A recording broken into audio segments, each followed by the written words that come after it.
讲到台南白花的地下笋，即马当咧大出，不过今年到今，敢若前一阵下落雨，进前拢无啥雨水，地出这笋啊收成无理想。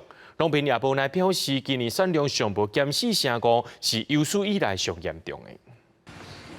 农民桥倒摆，甲拄挂好的农作物，再来农会运销中心准备通卖。绿地甲笋当咧大出，本价量侪甲用发财仔，即摆煞侪人反映拢挂无。地主今年应该用机车载就会使，产量参去年比减4%半，农民怨叹有史以来上严重。就那种袂发啊咧，水淹为下嘛是袂发啊，落雨啊，甲迄两只较落，啊进前落拢无落啊。一个3分地，阮一工会当挂差不多90斤啊，90斤无啦。拄啊挂一块3分地，较挂2支。有史以来上严重的咯。上严重的。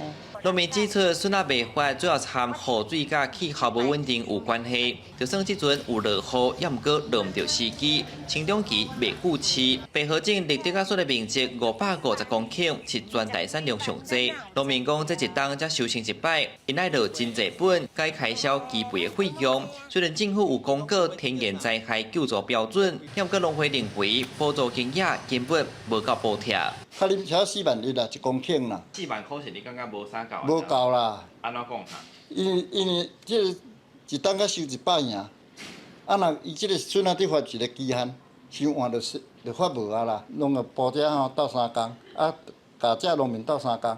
这是政府定的啦吼，阮最近会再去评估看是这波的雨水是毋是影响到笋啊吼，还是讲对笋啊的成长也无帮助，阮会去持续关注。去年原产去8农的绿地甲笋有11公吨，今年到单才6公吨尔。农业局回应，产量确实有影减价真明显，尾酒因能够参农改场等相关单位继续掌握后续的状况。